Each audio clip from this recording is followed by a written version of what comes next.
radio. You know what I love, Steve? Being a jerk. Listen, dude, we've been doing a show for 90 minutes. I had a chance to listen to your last call. We game plan for PJ Hall. Uncle. I have a list of guys I would never hang out with. Your name is right on the top. Do you like the worst song bracket we're doing? It's considerably better than the supplement bracket. Let's start with that. I won a limbo contest. Oh, my God. Fran Brown joining us. These guys are working their butts off. They expect to see their fans. You want extra money just because you're North Carolina? I'm in all right What now. an honor for you and Jordan to be next to me every day. This is Orange Nation. There's music, there's fun, there's us. It's everything you could want all in one place. With Infanti and Paulie Scibilia. Good afternoon, everyone. Glad to have you with us alongside Paulie Scibilia. I'm Infanti. It's a Monday edition of Orange Nation. We've got our good friend Mike McAllister. McAllister Monday. That's right. He'll join us at 12:30. It's Monday, which means Fran Brown's weekly press conference. We'll carry it live for you at 1 o'clock. Plus, we'll mix in your phone calls throughout at 315-437-7644. Tough one on Saturday, Paulie, as this team drops to 6-3 on the season. You know, BC coming off a bye week. We said there was some concern about that. That BC was playing for its season, playing with some urgency, and that all translated onto the field as BC came out and played. I think we would all agree their best game of the season, and Syracuse did not. Yeah, I don't know if it was they played a great game. I don't know if BC played a great game. Syracuse just couldn't stop the run. They knew they were going to run the football, and they couldn't stop it. They won the battle up front on both sides of the ball. BC was, yes, and that was the problem going into the year, right? Yeah, right. And it is, in Syracuse's losses, it's been the most glaring thing, right? The Pitt game, Kyle McCord couldn't get comfortable, offensive line. This game couldn't stop the run, defensive line. Kyle McCord couldn't get comfortable. And that's going to be the biggest issue moving forward for the Fran Brown era, is getting guys that can either rush the passer and also offensive linemen that can stop the rush. And I agree with that. It's finding guys, right? And I think that, you know, there was a lot on social media about, and I know fans are frustrated coming out of that game, a lot on social media about how could you not stop it? You knew what was coming. You said it as we started the show. You knew they wanted to run the football. It became very evident immediately that that's what they wanted to do. They had to run the ball. Their quarterback was hurt. Right. And they couldn't stop it. And so is that a schematic thing, or is that a personnel thing? Jimmy's and Joe's? Yeah, right. And I tend to lean toward it's a personnel thing. And they got pushed around on both sides of the ball. And, you know, McCord was under duress on offense. Even if it's a personnel thing, Steve. They couldn't stop the run. Yeah. 313 I'm aware. yards rushing.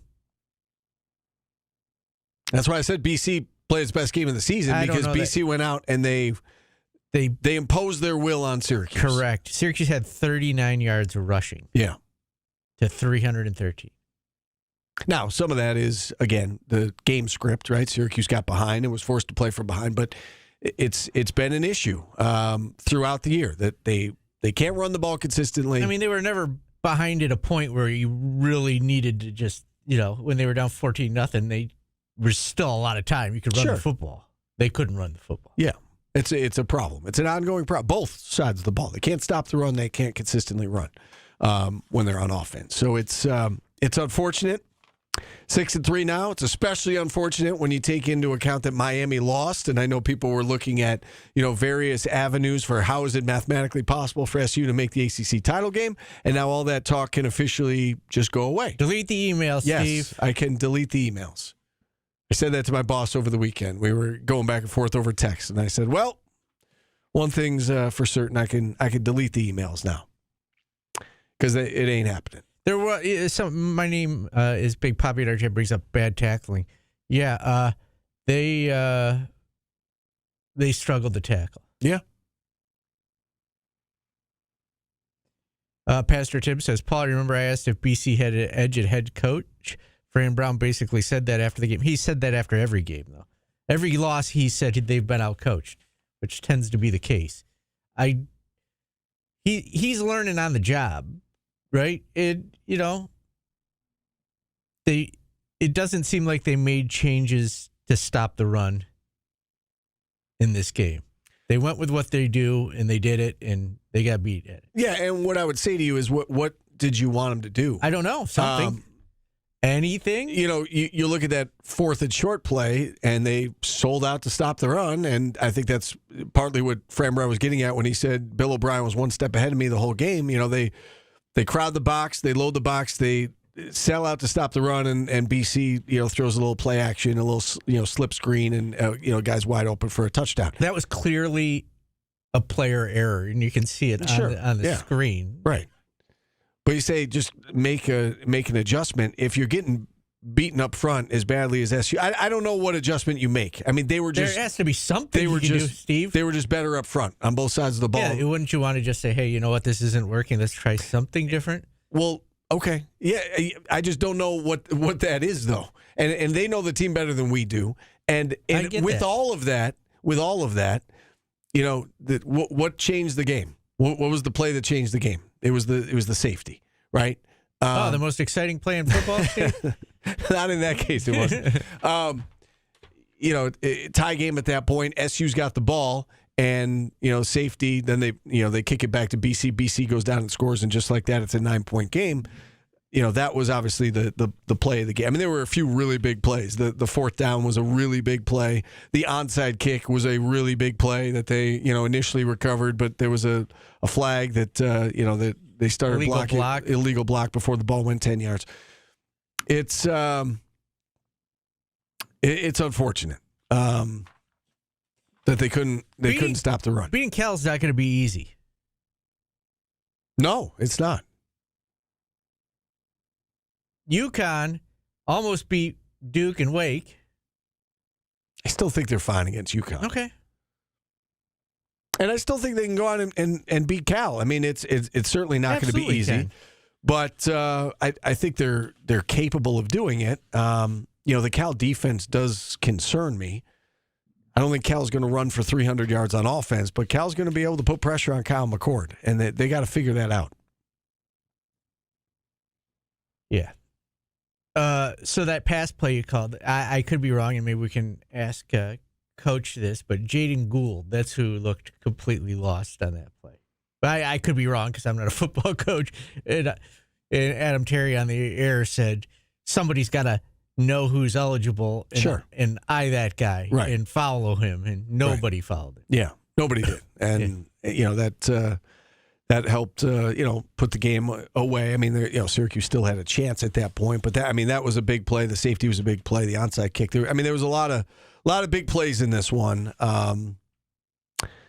But yeah, I mean, they simply got beaten up. I mean, there's not a lot to break down, in my opinion, because it was as simple as that. It was BC was better up front on both sides of the ball than Syracuse was. And again, I don't think it's necessarily a schematic thing. I think it's just, it might take a year or two before you feel like you're in better position to handle that. Yeah, and one more thing before we get to our caller here. Looky Lou says, scary, we might only end up with 1-win improvement over the last year given we have McCord at quarterback. All right. Been saying this all year. They have a ton of talent at skill positions. Football, that doesn't just win you games. It doesn't. And I said that coming into the year. The offensive line and defensive line are a problem. Yeah. In all their losses, it has been. Now, if they can fix something, shore something up against Cal, beat UConn, let's go. You know, but I think they're toss-up games, with UConn being a little less of a toss-up. Yeah, and I mean, listen, Miami's beatable too. I tend to think that Miami is going to win that game, but you know, it's not out of the realm of possibility. I mean, Miami's got one loss right now. They could have like 4, right? So it's not like they're playing, you know, like the, you know, 85 Bears or something. But you know, Miami's a good team, and you know, I think that I wouldn't characterize that game as a toss-up. I think Miami certainly has the edge, and I wouldn't characterize UConn necessarily as a toss-up. I didn't say Miami was. I said UConn. No, I know. Cal. I'm saying I think Cal is the true toss-up that's left on the schedule, and then I think you got a strong lean toward a win against UConn and a strong lean toward a loss against Miami, and you know, you see where it ends up at the end of the day. Let's get to the phone lines. 315-437-7644. Easy in Utica is kicking us off. Hey, Easy. Hey, hi, fellas. So, the bottom line with the run game, BC's overpowering run game, coaching staff has to make adjustments. The players obviously were outmanned, but that doesn't mean that you're just stuck with what's happening. So let me witness what the play-by-play commentator made on the CW. He was a former quarterback. I forgot his name. He just mentioned over and over and over again how Syracuse's three-man front is not going to work against this BC run game, how they have to put 7 men in the box. Personally, I go one step above that. I think they needed 8 men in the box. And the Syracuse coaching staff just twiddled their thumbs. It was ridiculous. Force BC to throw the ball, force them to prove that they can beat you with the pass, and that's the way they had to run that game, because obviously the BC's run game was just ripping us apart.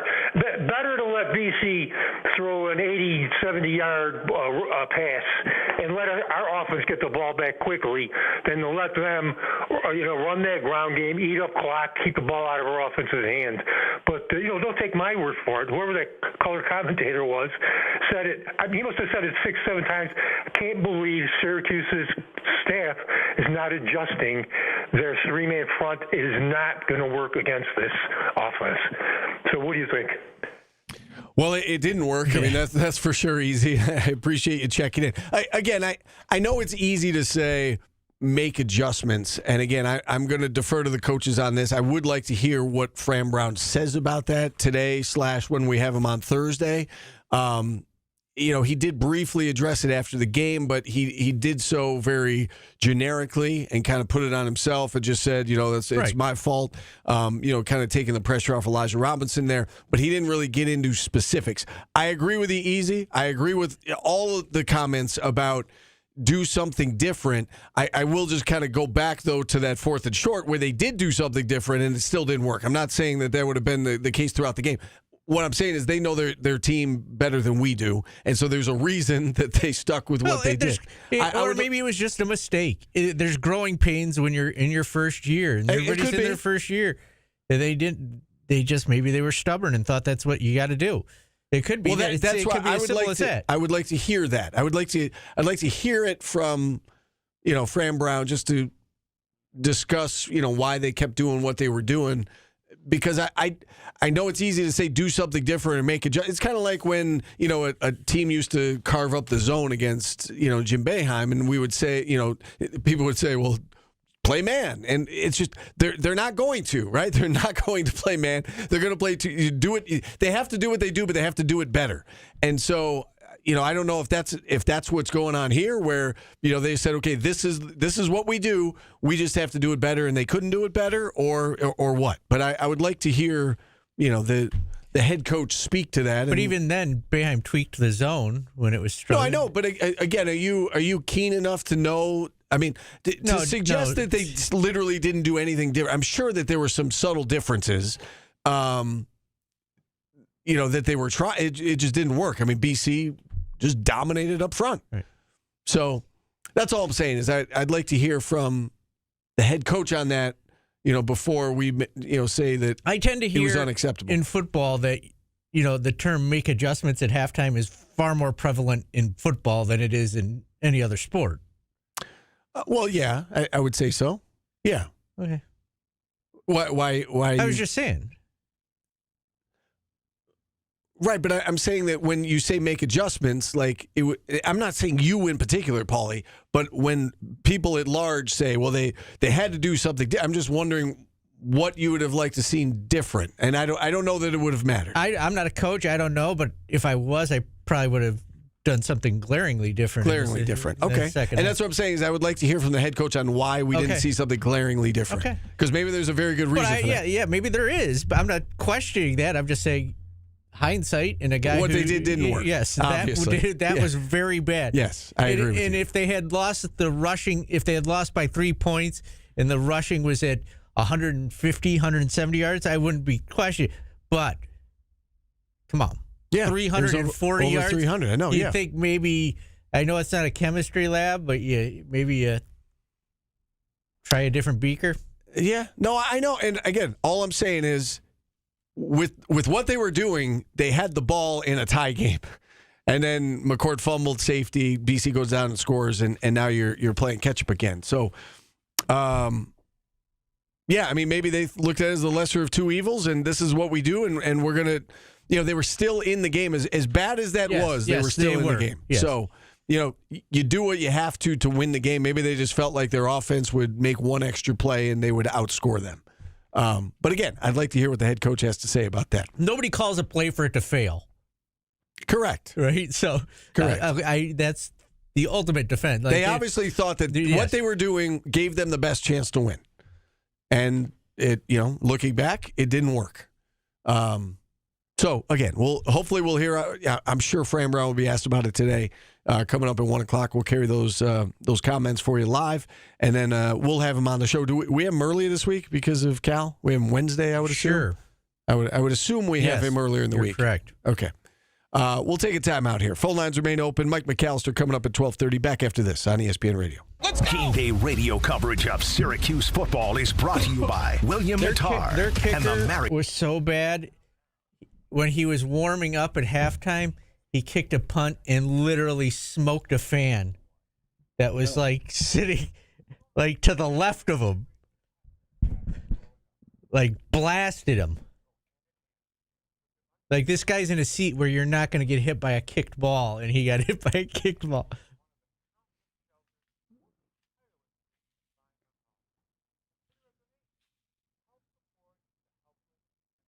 I also never seen a kicker double pump his snap like he did. Thank you, Big Poppy. It's about time somebody recognized my greatness.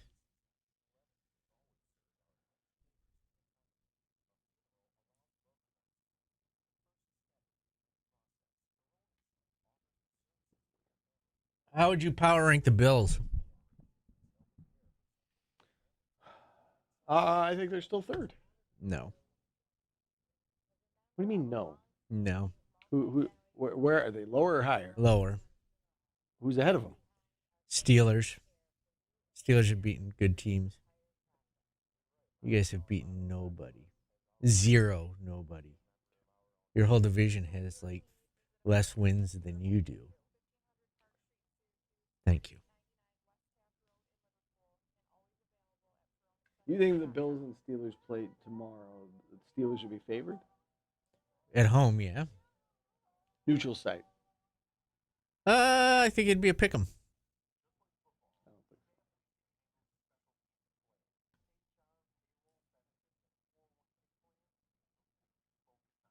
Yeah, they're going to get smoked by the Chiefs. Thank you. I don't know about that. Oh, here it goes. Virgie, you're getting Virgie. I mean... The Steelers have a hard schedule down the stretch. The Chiefs have been living very dangerously. Yeah, then good teams win those games. I mean, okay. Yeah. I mean, they did block a kick, so... I know this isn't the time. Something very weird is happening in my gaming streams. The game before McCord threw 3 pick sixes, I threw 2. I recovered an onside kick against BC. Something odd is going down. I've been using Valari as a fullback, and now he's the backup running back. There's something weird going on, guys. Something weird. I don't know. So you're life is imitating art, so to speak? Yeah, something like that. I'm going home right after the show. Yeah, we know. I don't want to be here. Yeah, me neither. I got all my work done. I've been here long enough. One thing they kept saying is they were talking about how good of a job the BC line did, with their schemes and their gaps and... Oh, the schemes and gaps. Schemes and gaps are tough. That's what they kept... I think Marlowe said 3 times that their offensive linemen were just moving around really well. Yeah. I don't know, like that feels one where you can't just start running 4 down linemen out of nowhere, but you almost have to just start running 4 down linemen. Like just throw in a couple, like, little more beef, put a little more beef in. That's what happens when both your starting interior defensive linemen are out for the season. Like when you go to Chipotle, put a little more beef in if you could. I know you don't normally do it, but like, come on. I know it's not something you do on frequently, but a little more beef. Let's go. But then you have to pay double. Yeah, we don't even want to pay double. Come on, help a brother out. That's what you said.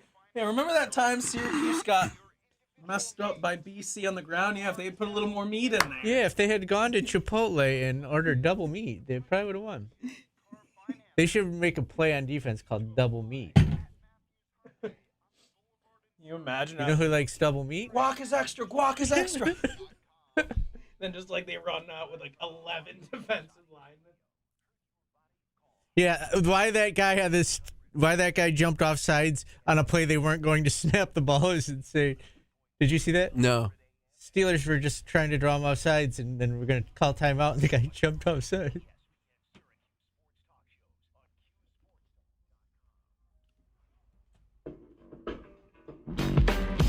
Welcome back to Orange Nation. Artist of the day today, musicians who are veterans. Steve, it's Veterans Day.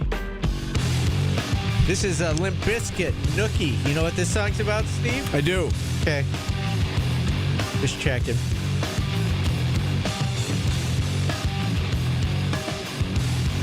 All right, we got Fran Brown coming up at 1 o'clock. Just looking through the list of sound bites that we have at our disposal. Shall we play a few here? Sure. Let's start with number 4 because this is, again, he didn't really get into in-depth answers about the defense and quote-unquote not making adjustments. But he touched on it a little bit, and he just kind of kept putting the blame on himself and not on Elijah Robinson or the players. No, I was trying to make different calls and telling him different things, so I just messed up on stuff. I kind of went against his judgment, so everything that happened out there was mainly my fault, and I got to be able to tell him different things. So again, just a very broad-based answer, didn't get into specifics, put it on himself. I believe the question was something along the lines of, were you in constant communication with Elijah Robinson during the game, and were you having conversations about, changing things up? And that was the answer he gave. So again, not super insightful there. But as he's done, he did it after the first 2 losses. He did it after the third loss as well. He just kind of put it all on him. Yeah, it was a very quick post-game press conference. It was like 4 minutes long. Yeah, also another one that he is kind of putting on himself, and they need to figure out is this comes up in basketball a lot, the old slow start. I got to figure that out in practice. We got to do different things in practice to get guys to want to start faster. We're doing everything possibly, but it's just, I think they did a good job too. You got to say what they're doing on defense to be able to stop us, and then, guys start to settle in a little bit more, and then things start to roll. Maybe some of the things that we may call early on might just get us knocked off track. You can't have flags because we would have had it. You think Kyle rushed for had like a 60-something yard run where they call holding when you look at it and see it, but so it's different things of that nature that happen. So just flags. We can't shoot ourselves in the foot. Feel like we shot ourselves in the foot a few times. So, but hat goes off to them, man. They just did a good job, man. They was able to win that first quarter and the fourth quarter. They dominated both quarters. Yeah, they did. Yeah, usually in football, the slow start's more difficult to understand than in basketball because you tend to think that the first set is scripted already, but guys could come out flat. He said it was penalties. Yeah, right. You don't call a play to have the penalty. Right. Hey, let's run the offsides or the false start. I'm saying athletes can come out flat in any sport, though. It's not just basketball. You come out flat, and if you come out flat, that can lead to mental mistakes. It can lead to penalties. It can lead to not tackling very well, not being detailed and accountable right off the bat. And BC took advantage and jumped out to a lead. We talked about that.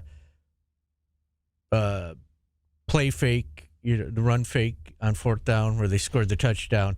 Here was Coach Brown's explanation of that play. Bad eyes. We played with bad eyes. I gave a call that we shouldn't have gave, and we ran a call that I shouldn't have called. I talked to Coach E about calling it, and he called it, but we didn't run it for a little while, and I messed the kid's eyes up. So that was totally on me, myself.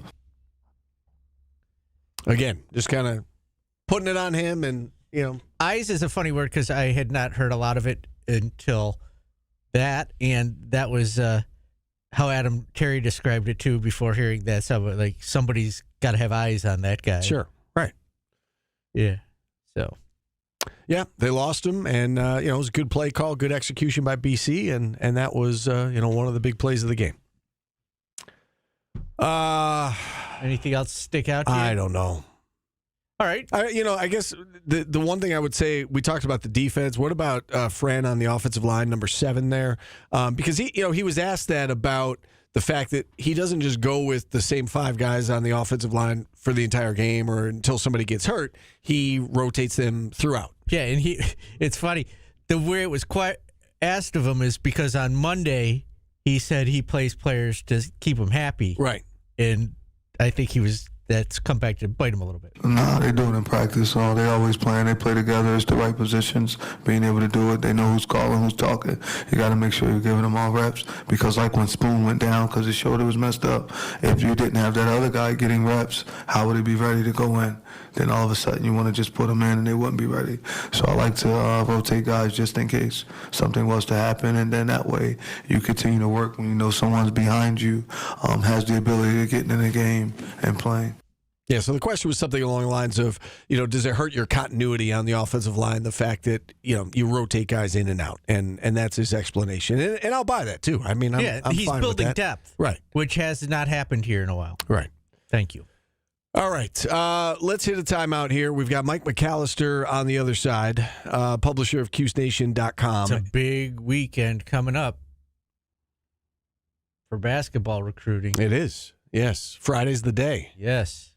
Kai and Anthony. We'll talk about that with Mike, as well as this SU football team, now 6-3, heading off to Cal. Is it basketball season yet, Steve?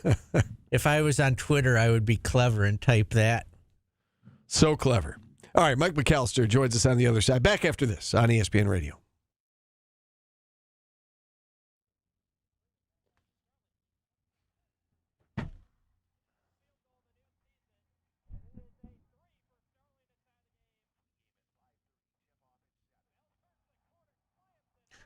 Lose on 4. Loss of 4 on 2 break. Good call, Tronic. That's his favorite play call. Loss of 4.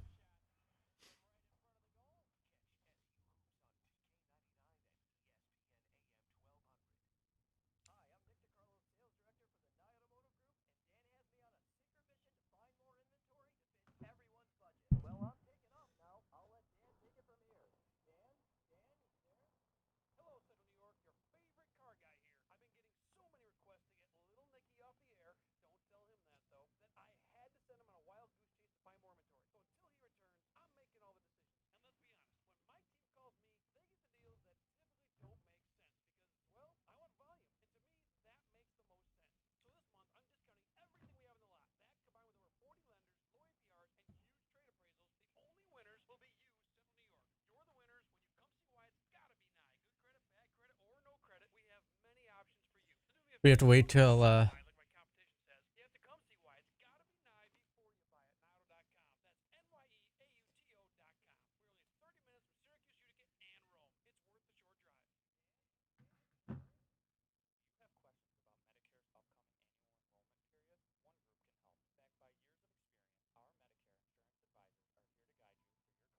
Eagles are really good. I think I might put the Eagles ahead of the Bills.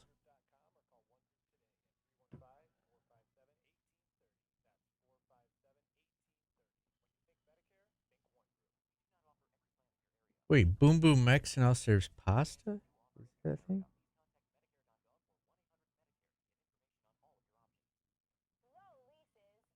Or do they do Boom Boom Italian? What the hell am I? What am I looking at here? I don't need this confusion in my life.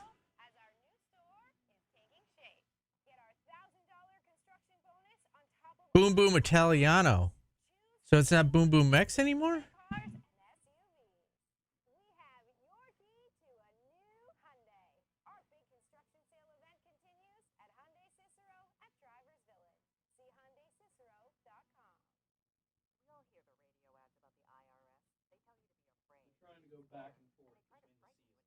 Oh, I'm boom confused.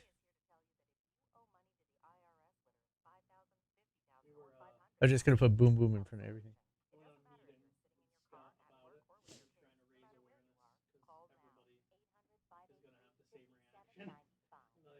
Why are you guys making meatballs now? What's going on here?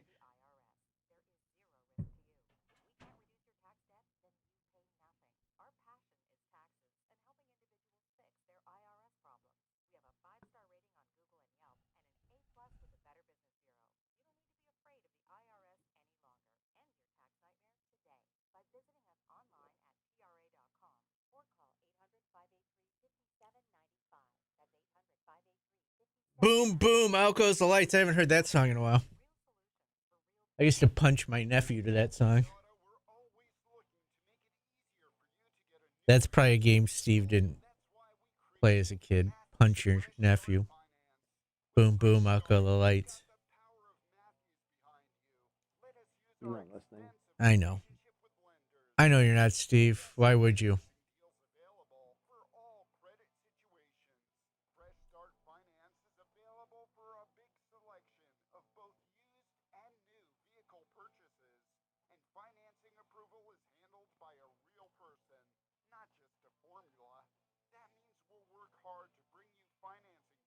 Yeah, Steve would tell his mom if someone hit him.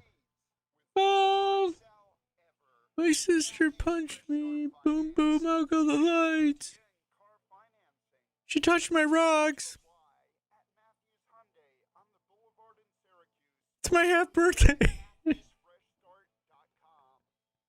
You're ignoring me right now, and I don't like it, so I'm going to be mean today.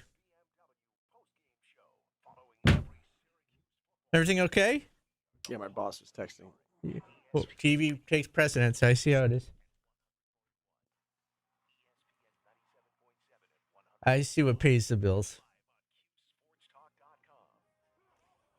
You can't touch this. MC Hammer did it all.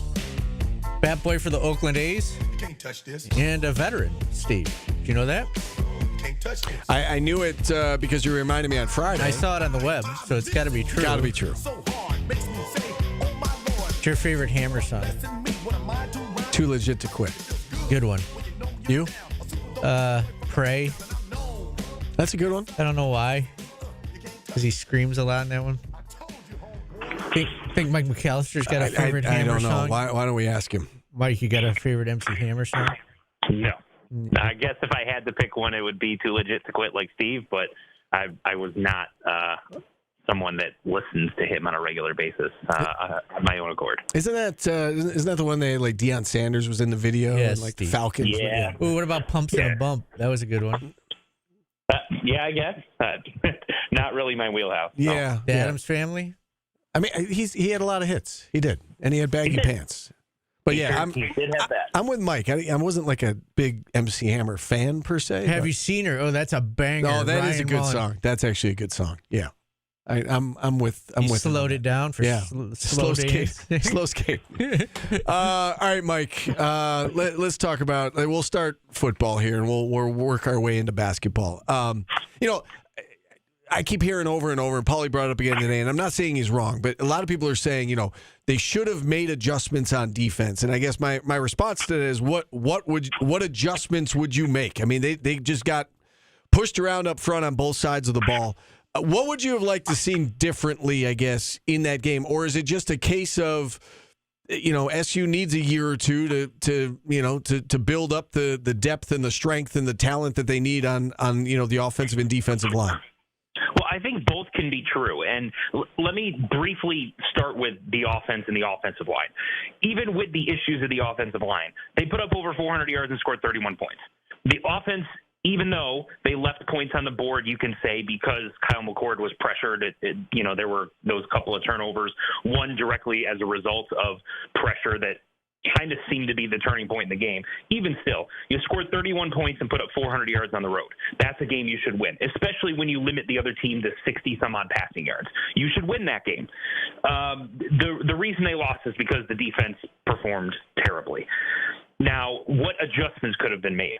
I think it's both true that they could have made some adjustments, or at least the fan complaint is that there were some things they would have liked to have seen, and if that doesn't work, it doesn't work. But it's also true that you need multiple years when you're completely changing your defensive scheme and you're trying to get, especially with the defensive line, running a new system and new responsibilities and things like that.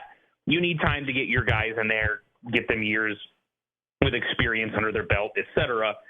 You're also missing 2 starters along the interior of the defensive line, which is another thing that needs to be considered here.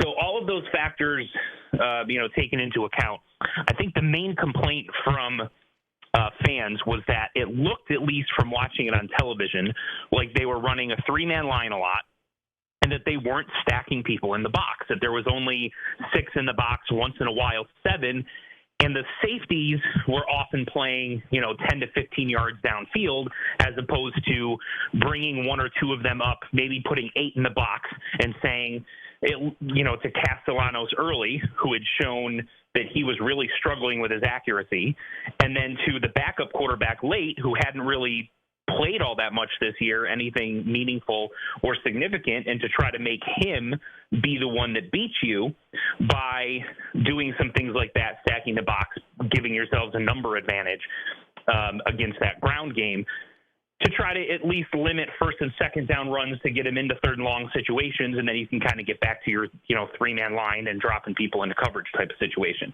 I think the fact that we didn't see that more significantly is really where the issue with fans came in. And I do find it interesting, Mike, because one of the things that I think Fran Brown has been applauded for has been his ability to make adjustments, because they continue to get off to slow starts, and they were 6-2 going into that game. And so, you look at some of the games that they got off to slow starts and they respond. I mean, even the Stanford game that they lost, they got off to a slow start, were in a position to win that game.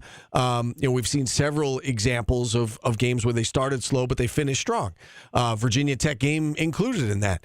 What do you make of the slow starts and the fact that, they dug themselves a 14-0 hole here before they really got started? I think part of it is the fact that defensively you struggle stopping the run. And so opposing teams come out and, a lot of teams want to establish the run early, especially some of the teams that Syracuse has played. You look at the way that Syracuse's defense is really built and the scheme that they want to implement, and it's really built to stop spread offenses, quick strike passing offenses, and they just happen to be running into a series of games. You think about Stanford, Pittsburgh, Boston College, Virginia Tech. Those teams are running teams. They're run-first teams in a lot of ways, and sort of the more traditional power run type of offenses. And Syracuse's defensive scheme, in reality, isn't really built to combat those type of offenses. Now, you should still be able to do some things in order to combat it, so it's not quite as bad where you're giving up 313 yards on the ground to a Boston College team. So there's some things to consider all along on both sides of that. The other, I think, where fans are really frustrated, if you toss the Pittsburgh game aside, you feel like this Syracuse team is better than that Stanford team, and is still better than the Boston College team you just played a couple days ago. So even though they're 6-3 and still have a good realistic shot at getting to 8 wins during the regular season and getting to a good bowl game, potentially finishing the season ranked, if you end up 8-4 in a regular season and win a good bowl game, or you find a way to upset Miami and win 9 games and get into a good bowl game, you still have a chance to finish the season ranked, and that would be a good season. But I think a lot of fans are looking at this like the Syracuse should have beaten Stanford and Syracuse should have beaten Boston College. We're better than both of those teams. Syracuse should be 8-1 right now and controlling its own destiny to the ACC championship game. I think that's really where the frustration is it feels like it was a missed opportunity. Yeah, no, I get that. I totally get that. All right, let's look ahead to Cal. And, it's a team that's tough to figure out, right? I mean, they got off to a 3-0 start. Then they lost 4 in a row, including a game to Miami that they had won, and they gave it away. They should have beaten Pittsburgh, right? They had a missed field goal late. They lost 4 games by less than 10 points combined, and then, now the last 2 weeks, 44-7 over Oregon State, and then a 10-point win on the road at Wake Forest. What do you make of this Cal team, and how winnable is this for Syracuse? think it's winnable. Now, Cal's going to be favored because they're playing at home, and, Syracuse has lost a couple road games in a row, and, the issues that Syracuse has had stopping the run and those types of things. So you kind of understand that going in. But here's where I think Syracuse could have an advantage. Cal just gave up 36 points to a Wake Forest team that's not very good, and not even close to what Syracuse is on offense. But Cal's offense is pretty diverse and is pretty dynamic, and it has given teams some problems. They've just been inconsistent. Like, they put up over 40 points the last 2 weeks, but when they played Pittsburgh, they were in the teens, and they've been in the teens a few times this year. So I think Syracuse's biggest concern going into this week is the same thing that it's been the last several weeks. If you protect Kyle McCord, Syracuse is going to put up points. If you can stop the other team's running game from gashing you for 300-plus yards, and you can limit them to maybe 150, then your defense is going to do enough that whatever Kyle McCord and the offense can do should be enough to get you a win. It's the same formula.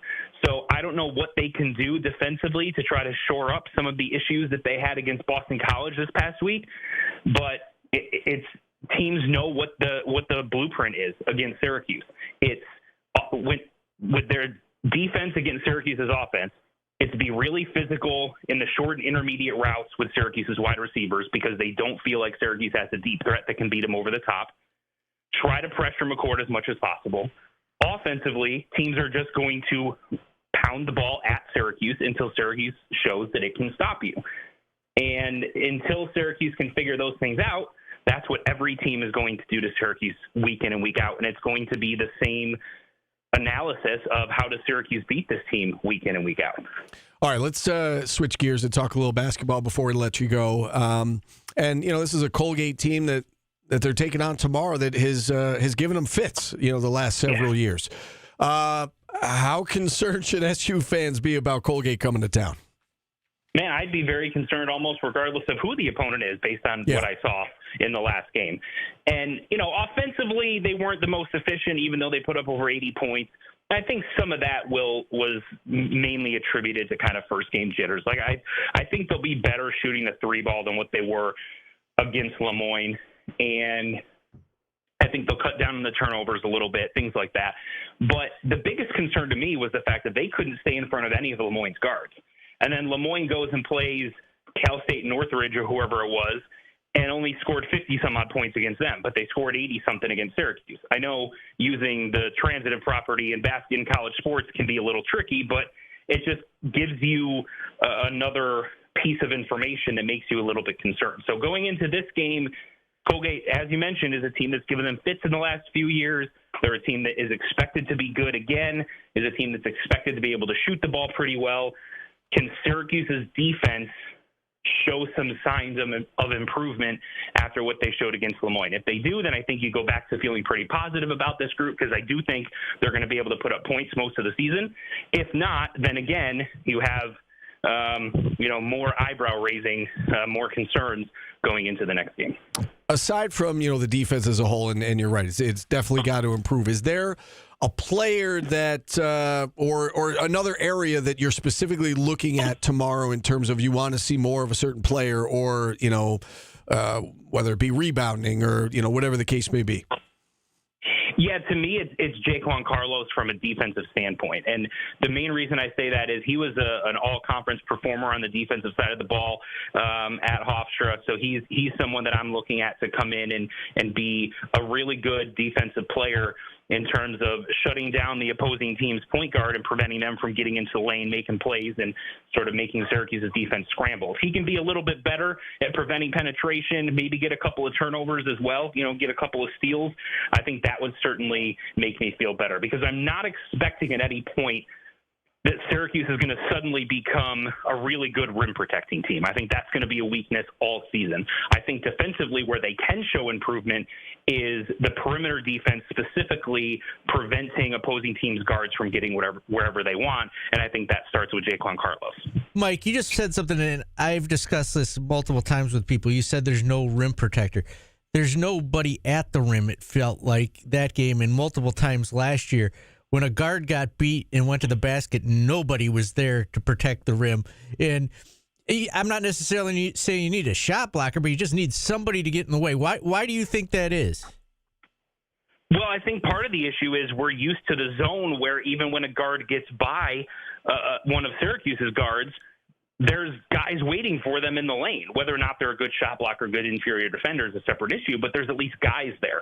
When you play man, if teams spread you out, especially if you've got opposing bigs, as you did with Lemoyne and often do with teams like Colgate, who are good shooters, Eddie Lampkin can't kind of sag off and stay in the lane. He's got to go out and play those guys. Or if it's Jair Davis that's in the middle, or, whoever it is, Naheem McLeod, if they bring him in for some time, that's part of the issue when you play man, is if teams spread you out, then it makes it much more difficult to rotate over and offer some protection at the rim.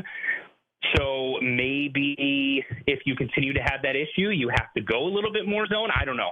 That's just one of the observations I've made. But oftentimes, if you're sticking with man, that's really dictated by the personnel that the opposing team throws out there. The better bigs they have that can shoot the ball and force you to guard them out at the three-point line, the easier it is for opposing guards to get into the lane without much protection there. All right, Mike, lastly, before we let you go, D-Day for Kai and Anthony is Friday, down between Syracuse and USC. What's your ultimate prediction here?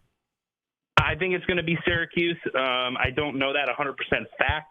And it's recruiting, so, Kyan could change his mind 5 times between now and Friday, for all I know. I mean, it's teenagers, that's what they do, right? They change their mind. But everything that we've heard throughout the entire recruitment was that Syracuse was the leader and that Syracuse was the favorite. I still think that's true. And, regardless of what his relationship is with Eric Musselman, the head coach of USC, which stems, tied back to when he was the head coach at Arkansas, he's been recruiting him for a number of years. The situation at Syracuse is just different with the connection that his dad has. The NIL opportunities that are going to be there, even though that family obviously is not hurting for money, he's still going to want to make some of his own, right? So there's going to be different types of NIL opportunities for him at Syracuse than there would be at USC.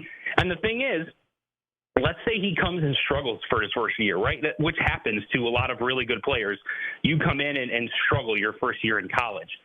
At USC, I think the response from the fans would basically be, oh, he was just hyped up because of his name. He's not really that good. At Syracuse, I think there'd be more patience and more support from the fan base, even if he does struggle right away because of who his dad is. So I think that's something to take into account as well. But it's just different with Syracuse for everything that we know, and I think ultimately that'll win out. And, he'll be joining what's looking to be like a pretty good recruiting class for Syracuse basketball in 2026. Mike, I come on. I love you, but it took 23 minutes this year for someone to say we needed Judah Mintz type player, and then 35 minutes for someone to say we need to play zone. I give it 17 and a half minutes if he struggles out the gate that he's only here because his dad was here. Yes, but here's the thing. They said that about Andy Routens. They said that about Buddy Boeheim. They still say that about Buddy Boeheim. I know they do, which is ridiculous. But there's always going to be those members of every fan base that no matter what happens will view everything from a negative lens. I can tell you that because I'm that fan with the Philadelphia Eagles. No matter what they do, I'm always negative about what they're going to do next. So I totally understand that is part of every single fan base. I think the difference is the vast majority of fans do not feel that way. And I'll go back to Jimmy Boeheim as an example. When he came, there were some people who thought he's only coming because of his last name. Oh, there were a lot. And there were a lot of people that were vocal about it. But at the Dome, the crowd that was at the game, they didn't boo him, they didn't yell at him, they didn't scream at him, whatever else. But you would get the people that would call in after games and say, why is he playing? He stinks, etc. I still think that was a lower percentage of the fan base than what it would appear. They were just more vocal about it. But largely, I think most of the fan base was supportive of him. And I think with Kyan, even though if he comes out his first game and goes 0 for 12, yes, you're going to have people call in and say he was overrated because of his dad. Why is he here? He stinks, etc. But a vast majority of the fan base is going to be a little bit more patient with him because of who his dad is. Yeah. All right. I buy that. All right, Mike. Of course you do, Steve. No, I do. I mean, you're the one that said nobody would say fire red. I did say that. It took the Tennessee game. I did say that. That's true. I did say that. All right, Mike. Good stuff. We'll see you on the Orange Nation TV show later tonight. All right. Thanks, guys. All right, Mike McAllister joining us. And with that, we got to get to a timeout. I like that you guys see the good in everybody. That's good. You're the opposite. I don't trust. We balance each other well. Yes, I know. Paul. I don't trust anybody. Fran Brown's weekly press conference coming up at 1 o'clock. We're back after this on ESPN Radio.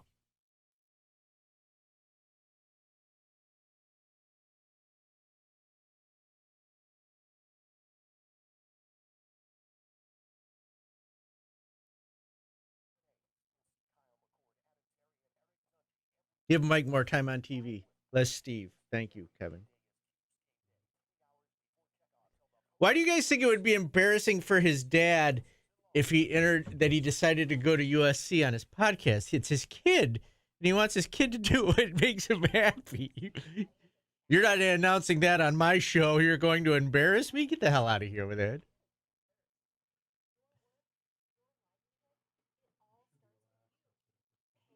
I was able to. It asked me if I wanted to go against my better judgment, and I went against my better judgment.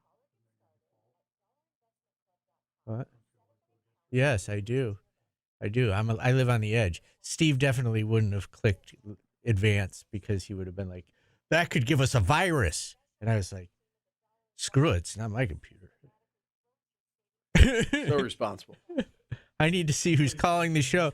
I need to see who's calling my show. I don't care about no damn virus.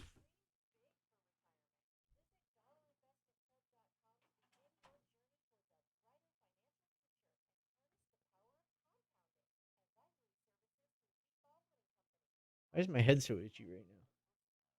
What was this popped in my head the other day, and I was like, whatever came of that? Remember you said you had itchy ears? Yeah, it just stopped. It just stopped. I don't know. You know, no reason for it? No, I don't know what it was. Don't you think Carmelo wants this kind of issue? Yeah, he probably does, but it's like he's not going to make you do it. Make him do it, you know? I don't even have a kid, and I get this. Like, you can't force your kid to do something just because you want him to. I mean, you can beat him senseless. I would do that.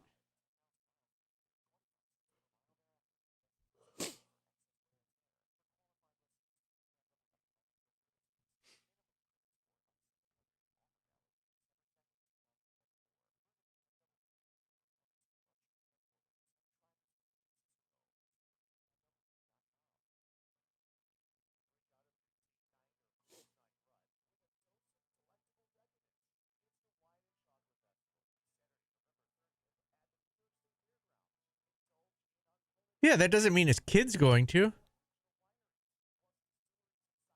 You beat them senseless? Thank you.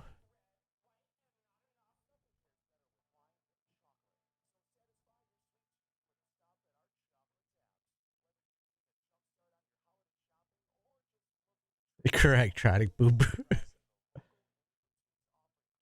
There might be an ass whooping after he decides if he goes to USC, but that's life.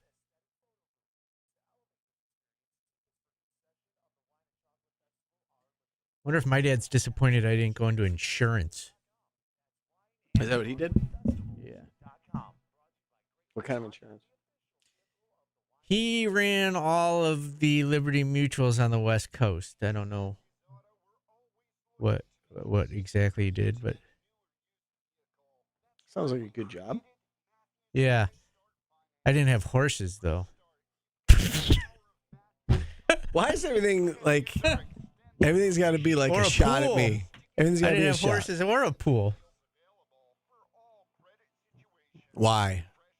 Why does everything have to be a shot?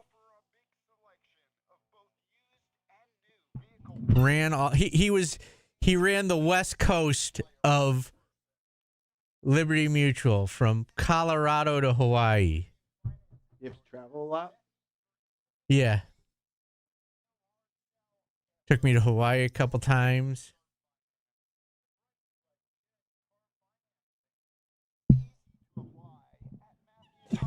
Minnesota, that's all that matters, right? If you're clapping cheeks. I don't even...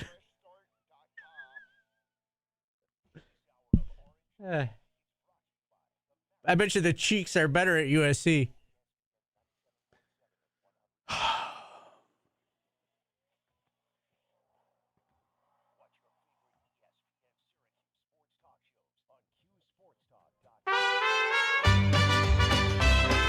Johnny Cash, also a veteran as we celebrate Veterans Day. Lights on the Lake's coming up next Monday, Steve, the 18th, right? Yeah, that's 7 days from now. 5 to 10, Onondaga Lake Park. LightsOnTheLake.com for more information. All right, we got a little behind there. We went a little long with Mike McAllister. So quick segment here as we await Fran Brown at the top of the hour. Jump in a burning ring of fire when you're doing this show sometimes? Sometimes. Today, you're especially ornery today. I am? A little bit. I think I'm in a good mood today. Oh, I don't know. I feel like you're picking on me. I am. More so than But normal. I'm having fun. Well, I'm not doing it in mean spirit. I'm having fun picking on you. All right. Okay, whatever. I just didn't know if you had a bad weekend or No, I had a woke great up on weekend. the wrong side of the bed. Or I worked all weekend. It was great. All right. We're going to take a quick time out here because we're going to get to Fran Brown at the top of the hour. Back after this on ESPN Radio. I'm talking about clapping cheeks.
Is it weird that they're still coming up with new terms for something that's been around since the history of man?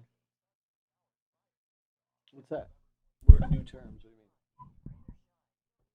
Like clapping cheeks. Bumping uglies. It's not a new term. It's pretty new. We weren't saying clapping cheeks when we were kids, right? We were bumping uglies, doing the nasty, doing the do. Apparently, it's decades old. Have you done the research into the history of the origins of clapping cheeks? Or we can just change the subject. What do you want to talk about? Rocks, Steve? Is that what you want to do? We're here on a day we should have off. You know who's got it off? Mike, I think, because he's a veteran.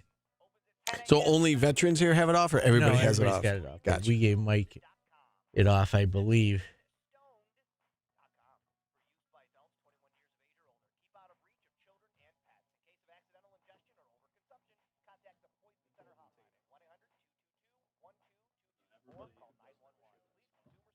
Know your meme, clapping cheeks.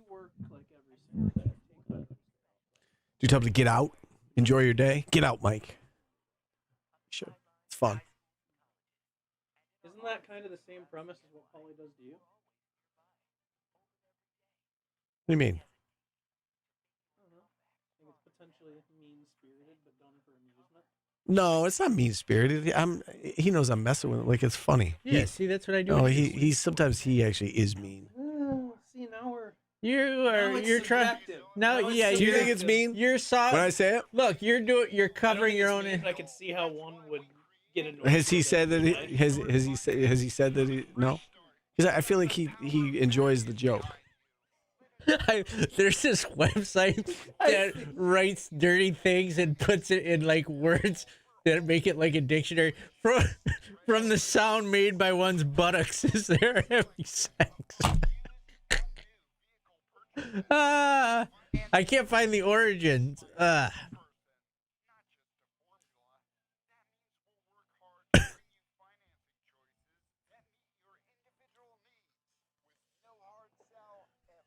Oh! I gotta stop Googling. It's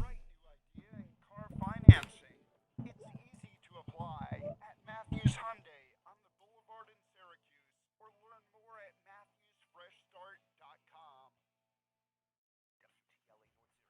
WTLA North Syracuse, WSGO Oswego, W249EC Mattydale, W261AC Oswego, W2KWHD2 Bridgeport, ESPN Radio, ESPN 97.7 and 100.1. Watch live on QSportsTalk.com. Welcome back to Orange Nation. It's Veterans Day. Jerry Garcia, a veteran. Also won AWOL a couple times, according to what I was reading. Shakedown Street. We are waiting on Fran Brown. Let me see if we can see this. I see an empty microphone on your station, Steve, News Channel 9. I will pot it up so we will know when he comes out. You're looking for maybe him to explain why they didn't make adjustments on defense, or maybe they did, and he'll tell us, yes, this is what we did. Yes, I would like a little bit more of an in-depth answer than what we heard after the game. We gave up more yardage. Yeah, I think that we should allow for him to absolutely answer the question. Yes, absolutely. Before we, but we're paid to question, make assumptions. Yeah, we are. Again, I will say, given how bad the run defense was, they're still in position to win that game, right? Yes. I mean, in tie game with the ball before the safety, and then down by 2. But if you stop on a 4th and 1, probably win the game. I understand, Paulie, but I'm saying it wasn't like they lost by 3 touchdowns. No, but usually the average Joe can't look at a game and go, well, that's why they lost. This game you can. Yeah, that's fair. That's fair. But again, I think they looked at it as, and I'm normally on your side. Gave us the best chance to win. I'm normally on your side when I say, I don't know, I'm not a coach. This time I can look right at that 300 some odd yards rushing and here's be the thing. Like, that's the problem. They're in the business of winning football games. Right. So if they thought they could do something different, drastically different, that would have won them the football game, as you always used to say with Jim Boeheim, he's going to do whatever it takes to win the game. Right. He's not keeping Kadari out of the lineup because he doesn't like him, or, Right. But they did what they thought they had to do to win the game. Yes. It's a first-year head coach, too, so he's going to make mistakes. I get it. But why? I would ask Jim Boeheim why also. Right. Why didn't you stop that? I could see it. You could see it. Remember, I was the one who got yelled at frequently by Jim Boeheim when I would ask him questions like that. It's not a chemistry lab, Paul. It is not. I think that's what that response referred to, yes, right? Yes, yeah, right. Why didn't you do sub other people in and make different plays? Right. So, again, whether it's today or Thursday or Wednesday, whenever we have Fran Brown on, hopefully we will, we'll allow him the chance to set the record straight, I guess, in regards to why enough adjustments weren't made or drastic adjustments, whatever you guys were looking for. Yeah. Anything. Throw us a bone. All right. We're waiting on Fran Brown here. More, as I said, the Chipotle defense. A little more beef up front. Yeah. Double the beef. Yeah. Double beef. You don't even have to pay for it sometimes. You just be like, come on, keep it coming. Just put a little more beef in there. Maybe they don't have the beef. Maybe there's people hurt. So there's probably a legitimate reason why, Steve. I get that. I just want to hear it. It could be multiple reasons why. Correct. I mean, injuries are certainly starting to pile up. We know that. But nobody wants to hear that that's a reason or an excuse or both. It's late in the year. They're banged up. And they only have 3 losses. They do. Up They there do. he is. All right, here's Fran Brown. We might take a second. Stepping to the podium. Correct. Good afternoon, everybody. We're going to start with a brief opening statement from Coach, then we'll take questions. Just raise your hand for questions. We'll come around with microphones. Well, let me shut my phones off. All right, thanks you guys for being here today. I appreciate y'all all showing up.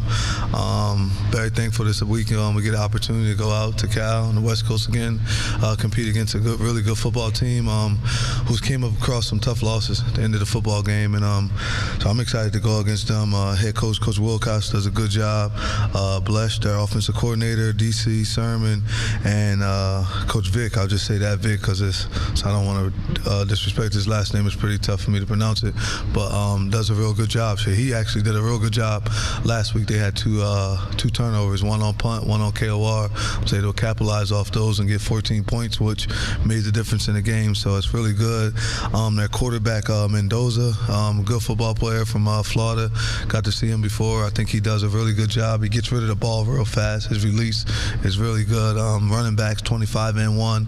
Both of those guys can play. They're some really good backs. I think 25 got like almost 600 yards. One got about 200, but he's really dynamic in the passing game. They got a host of receivers. All of the wideouts can play from 6 to 8 to 13 to 83. Definitely 83. Got to watch him running those over routes. They do a real good job with them. And then the tight end, 87 and 10 are some of the better tight ends we'll go against this year. I think both of those guys are really good. Then on the defensive side of the ball, they do a real good job. Their D linemen are very stout, do well. 44, one of the top passing sack leaders in the country. Then you have number 3, who's probably the best corner we'll go against. And then number 5 is actually really good also. So seeing 5 play, he does a real good job. I like their corners. I think they do real well. Safeties are good. Linebacker, number 10, is really good. So they do a good job. I think it's going to be a fun game. Excited to go against them. As you see, every game in the ACC right now is coming down to the end of the games, and they all be in the fourth quarter. So I'm excited to go and compete against these guys. Questions? Start right in front of Dan. Then Chris, and then Christian. Coach, how are you? I'm chilling. Just what you can say about addressing stopping the run, and just what you saw from that last game that you had against Boston College. I know the team has struggled at certain points this season, and that was out in the open in that game. Just what you can say about the defensive line and going up against the run in general. I would just say it was embarrassing. I felt as though we put the defensive line in bad situations. They came out and they just outcoached us, and they was able to expose what we were doing defensively. We needed to have a different front to be able to match up with what they were doing to us, and they just continued to run the ball. And I thought that the way they ran the ball was really embarrassing, and it's really bad. The way they were able to run the ball over and over. Got to go and fix it. Sat down and I addressed it and went through stuff yesterday, and we fixed a lot of things up. So hoping that situation, that opportunity shows itself again. I think that we'll be more than ready next time, and we just weren't ready.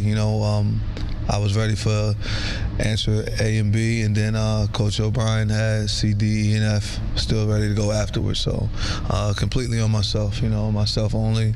I just didn't do a good job at preparing everybody to be ready for that. Chris? Fran, you mentioned it would help to have maybe a different front.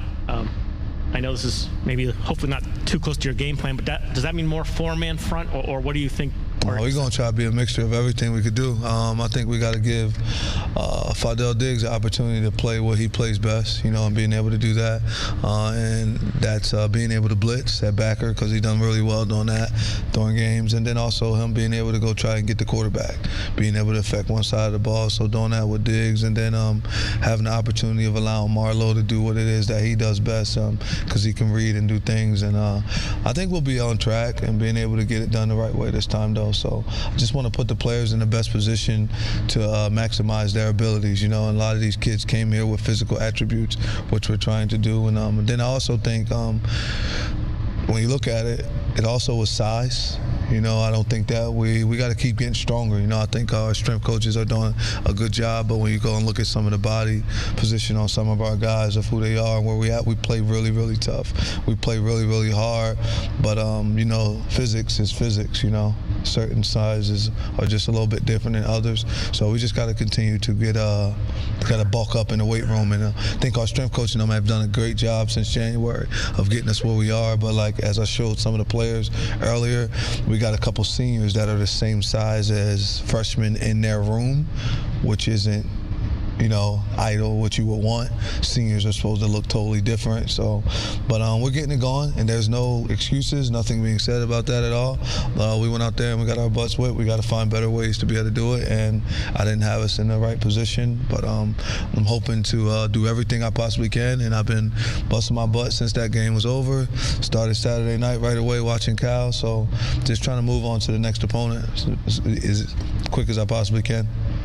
Question. Coach, we've seen you change up offensive line personnel the past couple of weeks. What are you and your coaching staff looking for as you bring in and rotate the offensive linemen in and out? To protect Kyle McCord. We're going to go to the back row. We're going to start with Samantha, then go Maddie, and Jesse. Hi, Coach. Thanks for doing this. I was just wondering if on Veterans Day you had any messages or any words for our military veterans here in Central New York and beyond. Yeah, I appreciate everything you guys done, still doing. It means a lot to our country. I know I wouldn't have had the heart to go and join any of the forces. I mean, it's just amazing to have so many people that will do that, then come back and still want to help and take care of our country. My grandfather was in the Marines. My uncle Charles was actually, my Uncle Charlie was in the Marines, fought in the Persian Gulf War. So, you know, it means a lot to my family to see that. My great-grandfather, Nathaniel Davis, was also in the Navy. So when it comes to my family, it means a lot. I'm very thankful, especially for everyone around here. And there's a lot that I want to be able to do and want to be involved in. So anything that you may have that you feel we couldn't do, you know, it means a lot to be able to do that. But very thankful for them, very thankful for all you've done for our country and how you pushed for us. So it means a lot. Coach, you mentioned after the Boston College game that a lot of it came down to coaching decisions, and you know, a lot of that played into why you guys lost the game. What do you think that you need to see from, you know, the team and your players this week in order to get another conference win against Cal? No, we're gonna compete. Like, we're gonna start that today. I mean, all right, so I always like to be honest with you guys. I'm not like a BSer. But if you go to our season right now, 4th and 9 and 4th and 1, we 8-1 right now.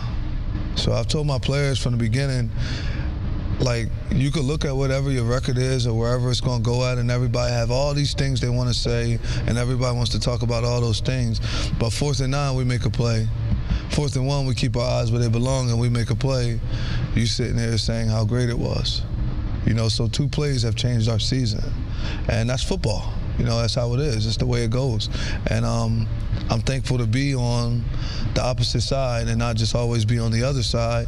For some time the last couple of years, you know, I didn't lose a football game. So being able to see that and being able to do it, I'm able to learn more. There's a lot that I'm learning, and I'm able to teach our players life lessons and to compete at everything. And you never know what play will be the play that can change your season, you know, to go for good or for bad. So we're just going to keep pushing and keep playing, because it could come up this week, and next thing you know, it could be 4th and 5. We got to be ready to make that play. You know, I got to be ready to coach that play and give the best call for our players to put them in the best position where they're comfortable enough to make the play the same way they did it in practice, if they did. Jesse. Coach, speaking of practice, you mentioned post-game after the loss this weekend to maybe pinpointing some things you could do in practice to get off to a better start in the game. Is that something you've taken a look at, or what are some of the things you can do to get off to a faster start? I felt like we was just we was doing everything. I mean, I don't even know if I'm allowed to say stuff about like officiating and things like that, because I see like AD somewhere got fined like $40K, and I can't afford to lose $40,000. So I would just say, like, we had a call and Kyle broke like 65 yards during the first drive or the second drive of the game. He broke 65 yards down the field, and when I went back and I looked at stuff, I'm not sure.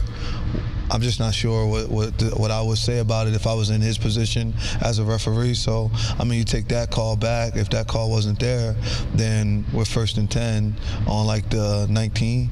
So, you know, it's a little bit different. So things just go differently. So I think we're going to try and do the same things. I think I'm going to start to throw in some flags in practice when we do go down to bring us back again and then to make us be able to go. I just have to put us in a little bit more adversity earlier on in practice instead of having to play go and just throw a flag, just pull something out just because. And I'm not saying that they just threw a flag that was bogus or anything of that nature.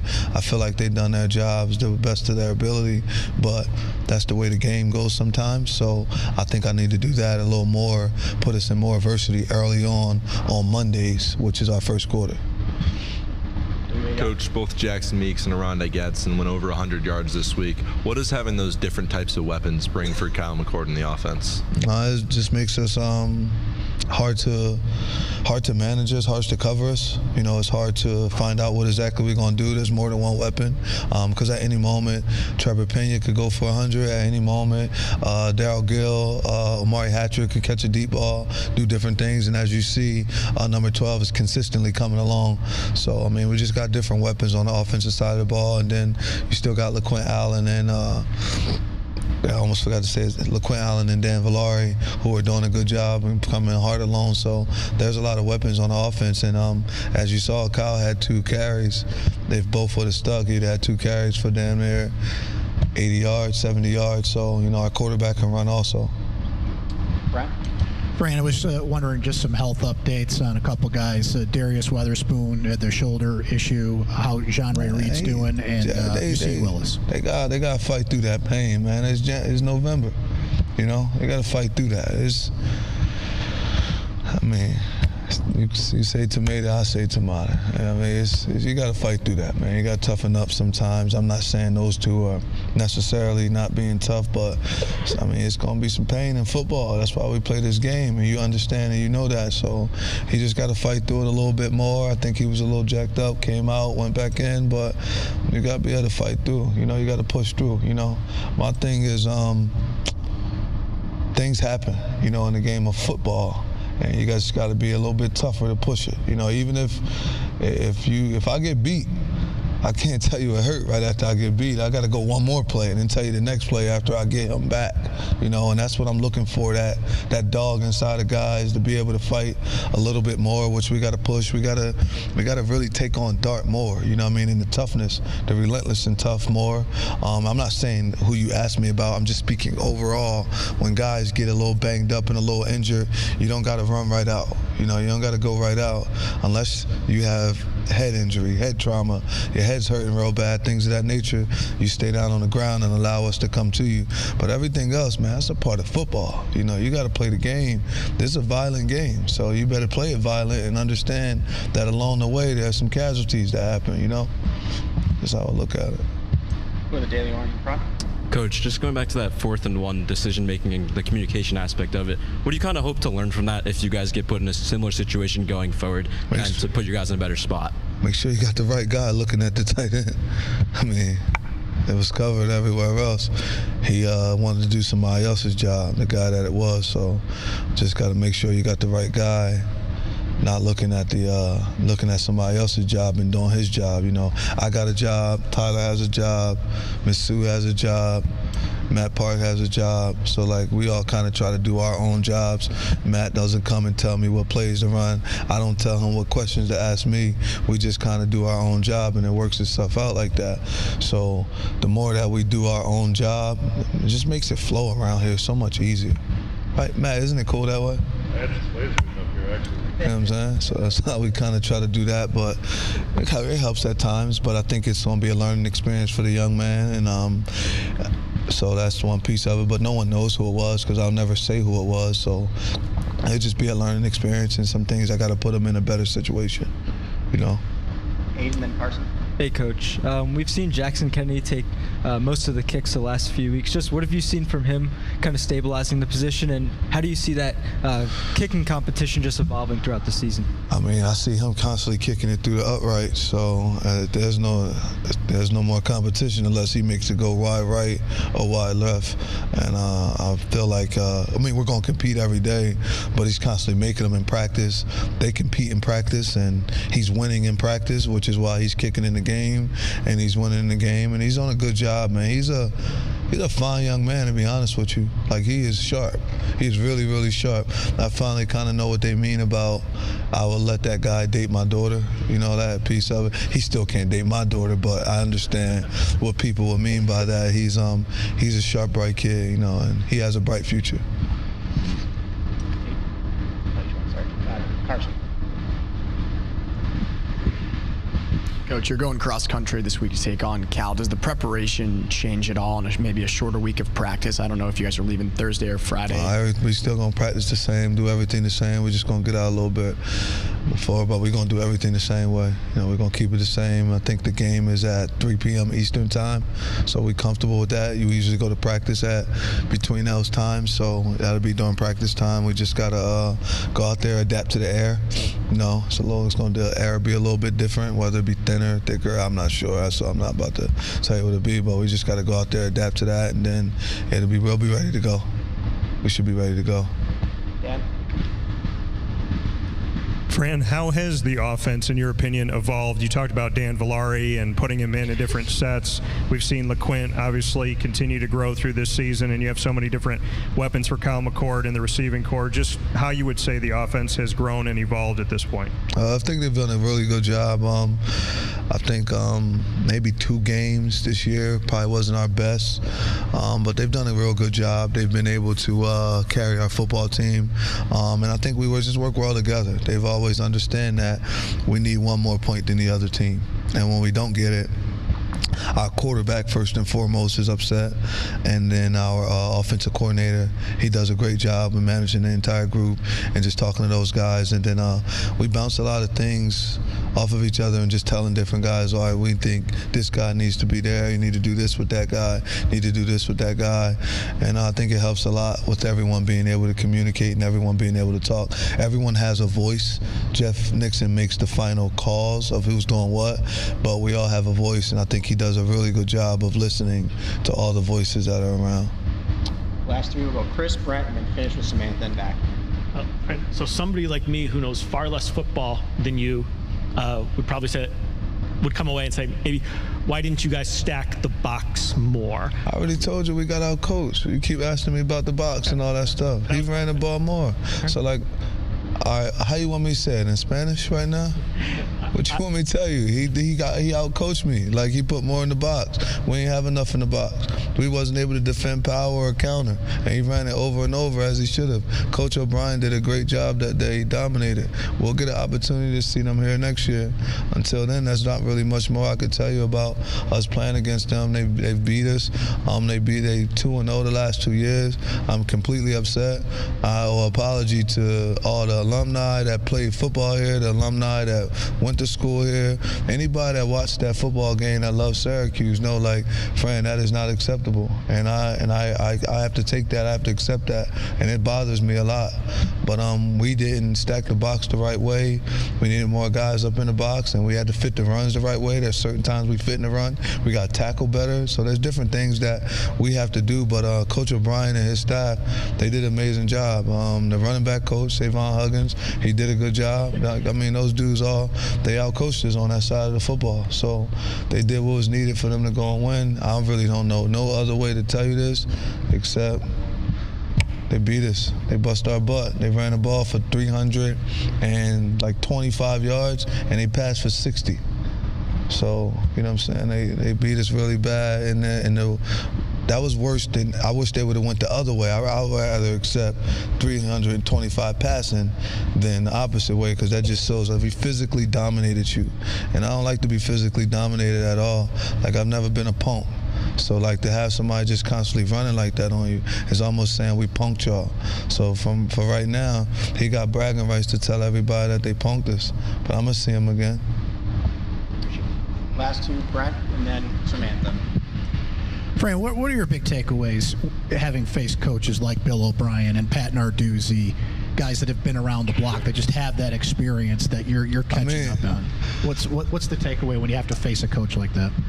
I mean, I don't be really worrying about that. Like, I'm from Camden, New Jersey, so I face, like, dangerous people in my life. This is just a game of football, you know? Narduzzi bust our butt bad. Like, he put a whipping on our offense that night. He took our best player out the game, so the ball bounced his way. 4th and 1 is why O'Brien and them was able to go and really beat us when you watch the entire game outside of him running the ball and doing that. So I don't want to take anything away from all those guys, but I'm not afraid of none of them, to be honest. I'm not, like, backing down from nobody. Like, I think it's the opposite. In all reality, when the time comes and it clicks it, I think Coach O'Brien been coaching now 33 years. I started coaching in 2013. It's 2024. So I'm not really, I think when the time gets to that seat, then it'll be there. But we're going to see them again next year. You're getting me mad right now. Not mad at you, but just we got our butts whipped bad. And our organization, our school, our alum, nobody deserved to see that. So, but we got our butts whipped bad. But, like, me worrying about playing and coaching against them, I'm honored that kid from Camden, New Jersey, get to coach against O'Brien, who went to Brown College, and all that stuff was kind of like set for them throughout life. And then I'm in the same situation, competing at the same level, a head coach just like those guys were.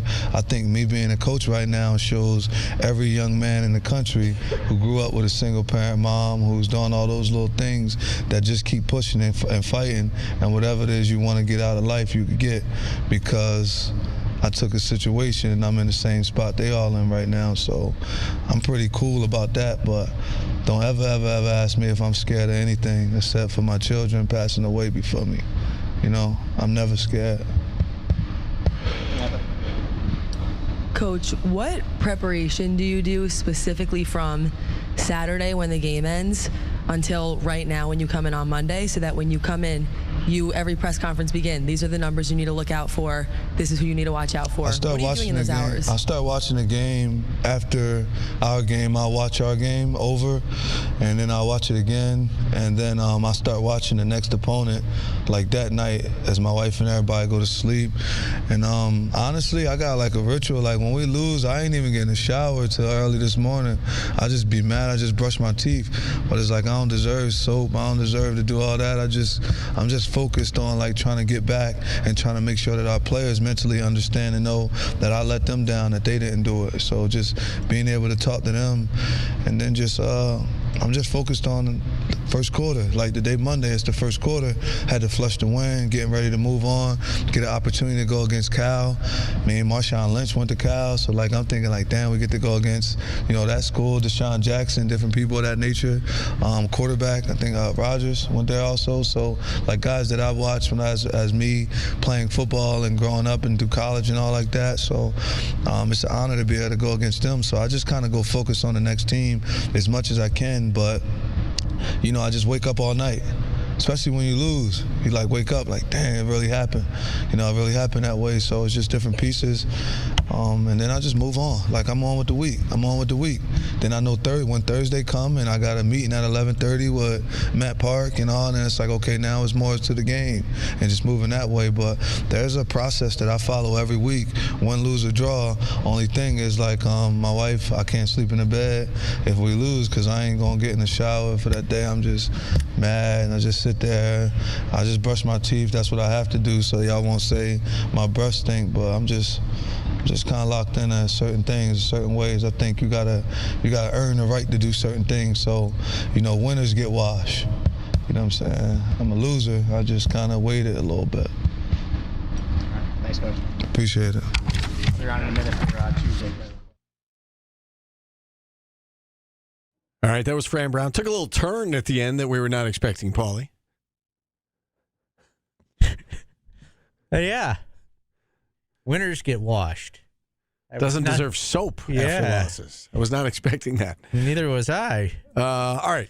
I don't hate everything he says. Like, some people are questioning. Like, it makes him mad. Yeah, it's a good thing. Like, he's going to let that bother him. And as he pointed out, coming from Georgia, he hasn't experienced losing all that much. Yeah, and he's also going to change the way he does this as he gets... Sure. He's learning the press conference also. Yes. All right, we'll take a timeout. Steve, you've had a horrible show today. I don't want you showering. You do not deserve Yes, soap. You don't deserve soap. All right, full lines open the rest of the way. 315-437-7644. We'll take a time out here. We're back after this on ESPN Radio. Coach Fran Brown's post-game press conference, thanks to William Mattar. On the pulse of the Orange, ESPN Radio 97.7 and 100.1. Well, hopefully you don't get anywhere near his ass.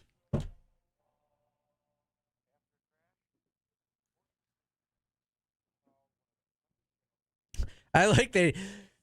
Like he did answer that other question funny too. That how many times you're going to ask me that? Like, what do you guys want him to say on the third time you ask the same question? I should have put more people in the box. He's admitting it. Like, next time I'll know. I will put more people in the box.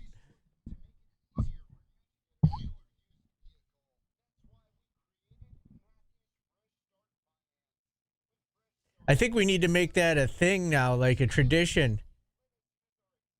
Where if we win at the Dome, we have a big sign that comes up that says "We deserve soap." That win brought to you by Dove. Everybody can go home and wash themselves. It's the first time it's happened to him, CJC.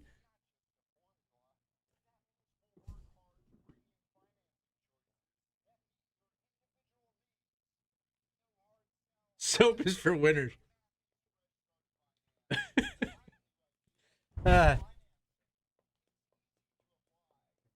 If that's not viral by the end of the day today, I don't know what will be.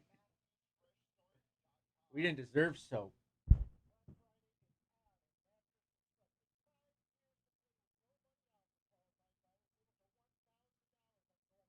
Like those dog wipes that I use on Indy sometimes in between baths.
Wasn't the little engine that could, but that was weird.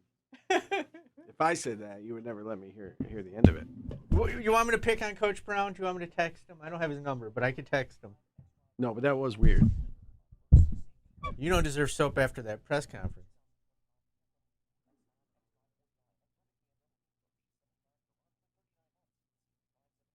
No soap for you. Tell John he's got to sit through a break. You want to just take a call here? No, because quick. It'll be quick. No, you can't tell how long it's going to be. Maybe Maybe it's something we want to talk about. Do you want to do like some content here or no? No. No. We'll break. We'll soap it. We'll bubble up. All right. Well, I'll just let you. You want to just do it then? No. Where are you going? Oh. Sit the hell down. All right. I was going to use the restroom, but we can do it. You got the next break to go. No, I know. I'll go with you. If you literally were just tossing the break. No, I figure that's going to live in infamy if this hire goes sideways. Cleaning house. Right? That quote is going to just be brutal. 4 years of no soap.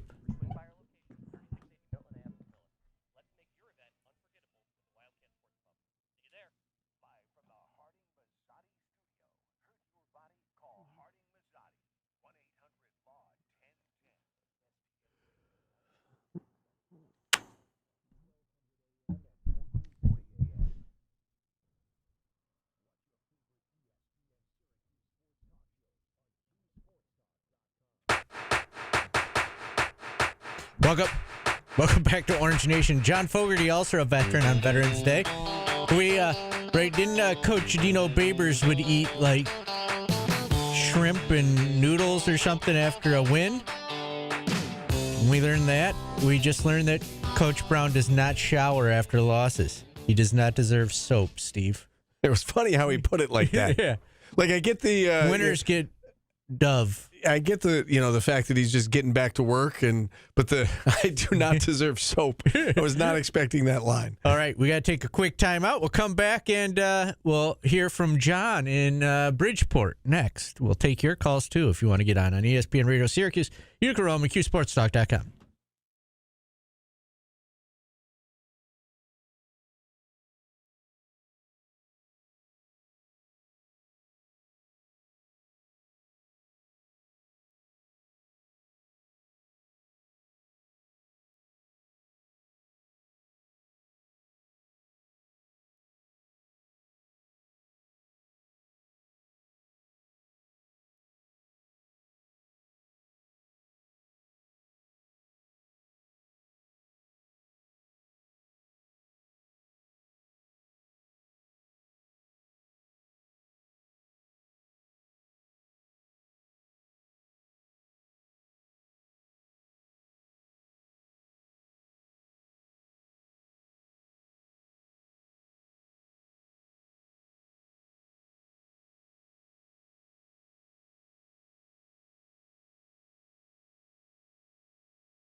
Ask Tim. He's in charge of the...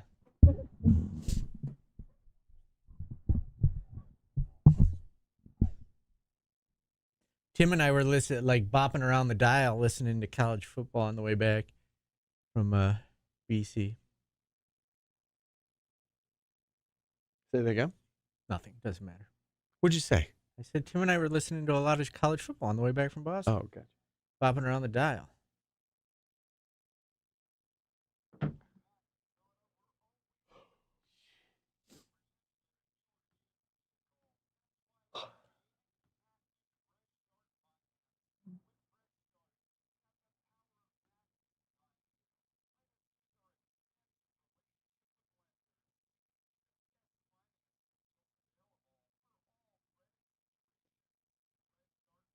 Well, hopefully he learns from it, guys.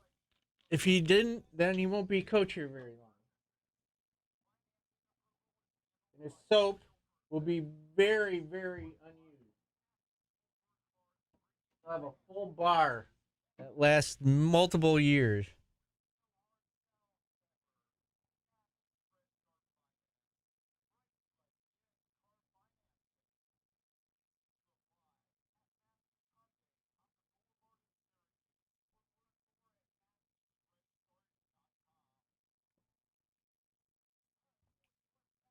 When you lose, you tend to be outcoached. Like, what do you want him to do, guys? Like, he's taking responsibility for the loss. Do you want him to pin it on somebody else?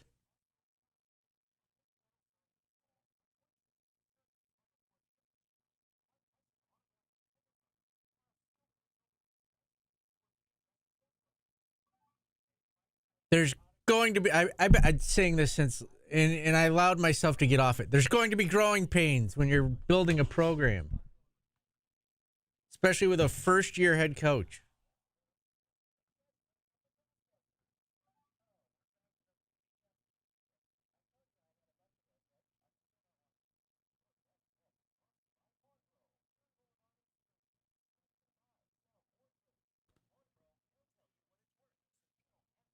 But no, we were all. I let you guys in your stupid 10-win season get in my dome and ruin my takes.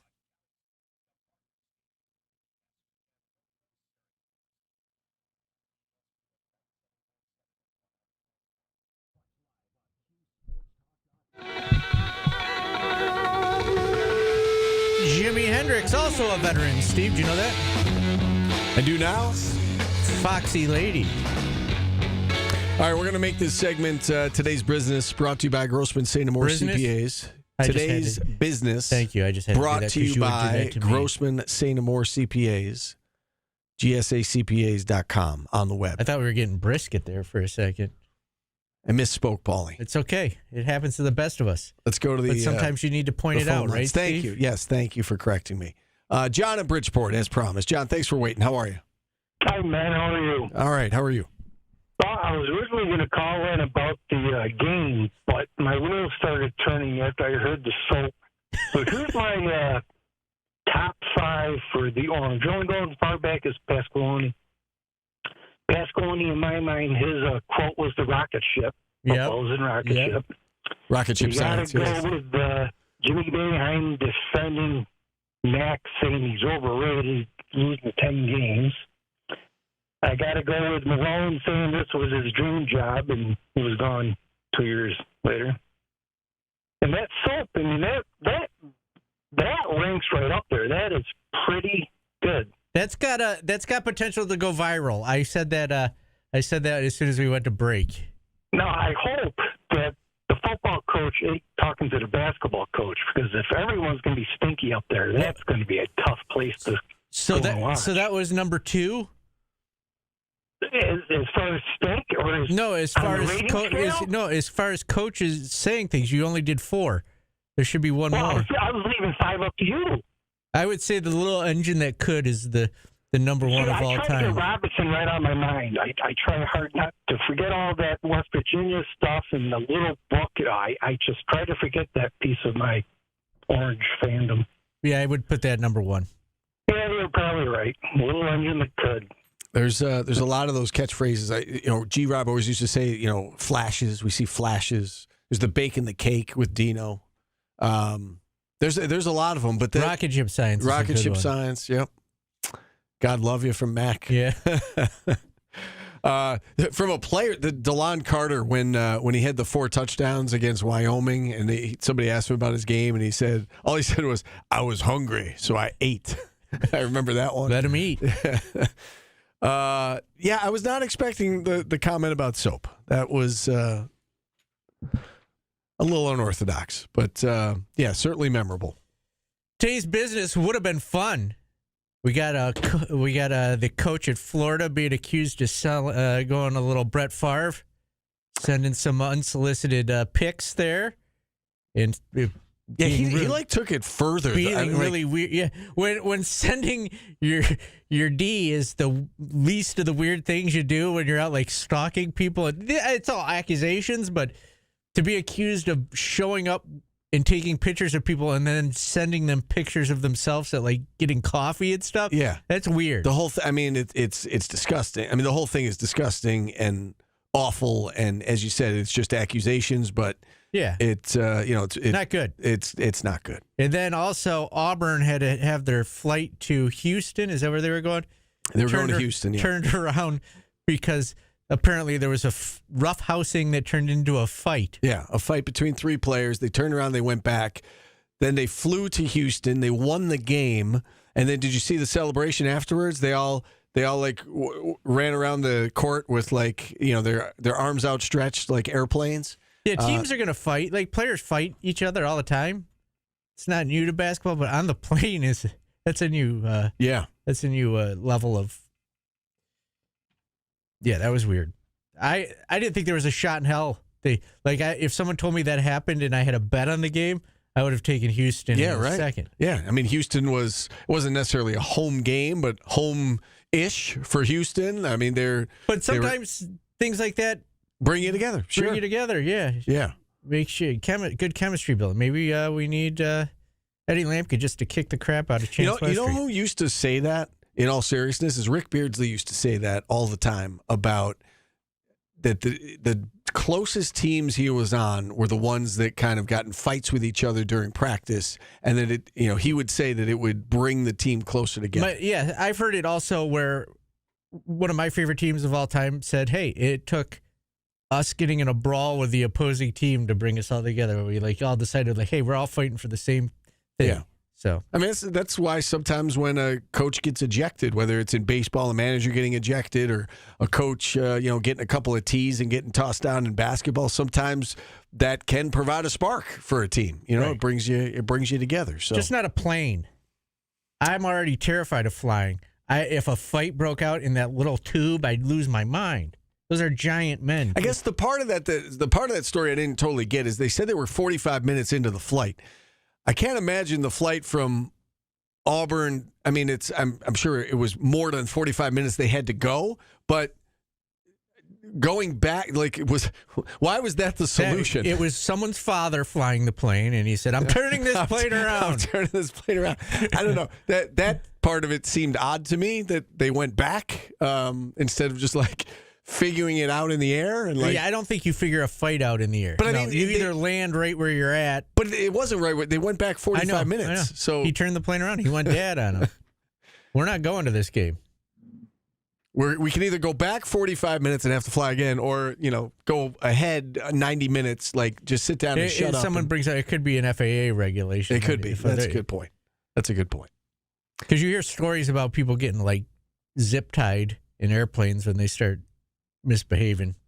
Yeah. I don't think it got to that, but an odd scenario though. And then they went out and they won. I don't know if you watched any of the game, but I mean, they were down 9 early in the second half and fought. I mean, they played great down the stretch. Back. Good one, Steve. Well, they did fight back, and then they all did airplane celebrations after they won. It was odd. The whole situation is odd. Yeah, you shouldn't be celebrating the fact that you're idiots. Yeah. All right. Well, I tell you what. Why don't we take our last time out here, and we will wrap up the show on the other side. Saying that, though, Steve, do you know that we have won awards for being New York State broadcasters? We can pat ourselves on the back for being idiots. All right, let's take a time out. I don't think that we're both idiots. I like to look at you as the lovable idiot, and then you're pretty idiotic sometimes too. Guilty by association. Yeah. All right, that's fair. You don't deserve soap. Back after this on ESPN Radio. Yeah, it seems super unsafe.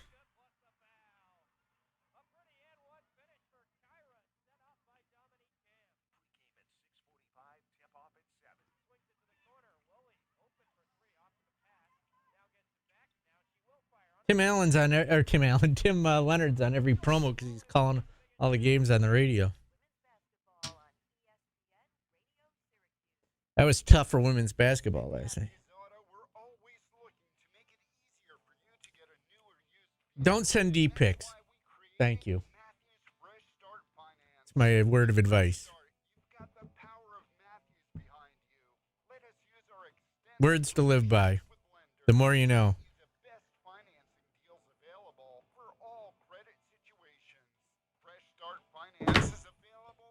Is it so were they just a bunch of bench players? So the 3 kids that got in the fight didn't travel?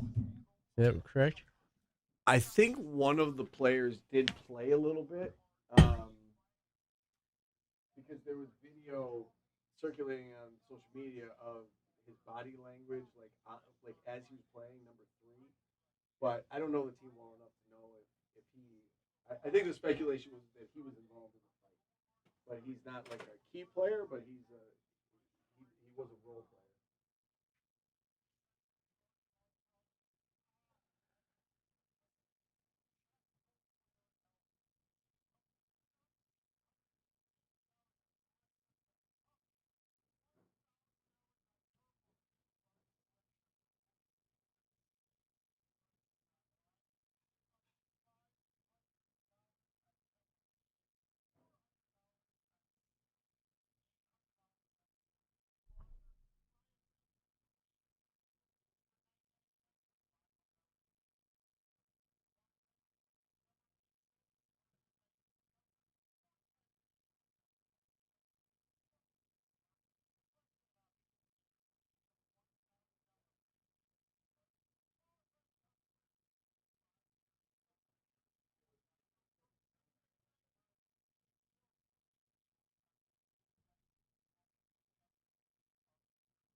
Should I do songs about soap? Hey, I'm busy too, Kevin from Liverpool. Thank you. Someone's getting these damn games on the air. I had to run up to the Dome yesterday and give Tim some equipment. No, T-Takes, we don't. He's going to have to practice for at least a couple weeks before he's in game shape. And if you do see him to start, it's going to be like for like 3 minutes, 5 minutes a game. He hasn't played in 2 years. 2 years! He's working out and practicing a little now. Chance? Mm-hmm. But you're not going to see him. At least till after the trip to New York. He's just not in shape. Yeah. You know for a fact he's practicing? Yeah, I've seen videos and seen him work out at the Dome. Yeah, work out individually, though. But is he like practicing like 5-on-5? Yeah, a little bit. I've seen him riding the bike at practices. They posted a video of him, I think, practicing.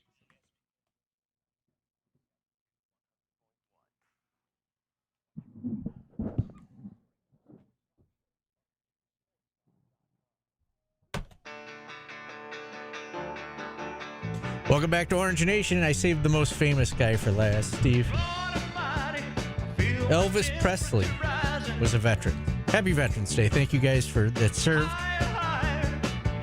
Enjoy your free meals or whatever you get today. It's the least anybody can do for you. Give you a free Grand Slam at Denny's. Take a shower. You deserve it. Yes. You've earned a shower. Soap. Yes. With soap. Oh, that's gonna be fun. Maybe that should be our new match game match. If we all match, we get the three of us match and match game. We get soap. It could be the way that Jordan asked the question. It's not, does Syracuse win? It could be, will Fran Brown get soap after this game? Or just cover the spread. Jordan, how are you? I'm good. How you guys doing? It's not that I don't deserve soap. Sometimes I just don't shower on a Sunday. Well, right. That's why, I get it after you lose a game. Like, if he's, right back to work and doesn't feel like showering. Like, I get that. It was just funny when he said, you guys are really worried about the soap. I was taken more aback by him naming the entire communications staff and, getting Matt involved in the interview. He doubled up on Matt Park. I thought that was really funny. All right, you ready to, the shower was that was TMI, as the kids would say, right? Or just enough I enjoyed the eye. Useful information. Gives us more to tea about on the show. Madonna released Like a Virgin in 1984. That video changed my life. Gwen Stefani. You're not going to say it? Do you know what that one's about, Steve? Yeah, you know what that song's about, Steve? Yes, I do. I don't think she did because it's Like a Virgin. Gwen Stefani. How about, I don't know if she's got a lot of hits, but Kylie Minogue. Why does that name sound familiar? Locomotion. Doesn't help. Queen.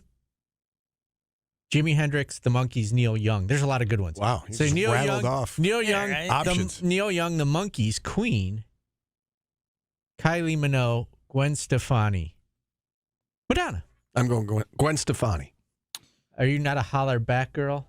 Because she went solo. In the interest of getting somebody new, I'm going to go Kylie Minogue. Have we had Gwen Stefani? We Yes. haven't had Kylie Minogue. We've done Gwen. Sure. I'm going to go Madonna and leave it up to the chat after Kevin from Liverpool. Hey, if you're calling Hendrix the show right now with them. less than 60 seconds left, not going to happen today, but Newhouse Afternoon is coming up next. Wins. So give Newhouse Afternoon a call. All right. And with that, we are out of time. As you said, Newhouse Afternoon 30 seconds. coming up next. We have Cody at... no, Cody's off today. Cody's off today. He gets half day. Okay. Well, I gave him a half day. Brian at 4? Yes, Brian. We do have Brian at 4. Cody did his show earlier, so. Gotcha. All right, that makes sense. All right, we've got a basketball game to talk about tomorrow, SU Colgate tomorrow night. We can certainly get into the NFL as well. We're out of time. Enjoy the rest of the day, everybody, and we'll talk to you again at noon tomorrow. You all deserve soap. Thank you. Happy Veterans Day.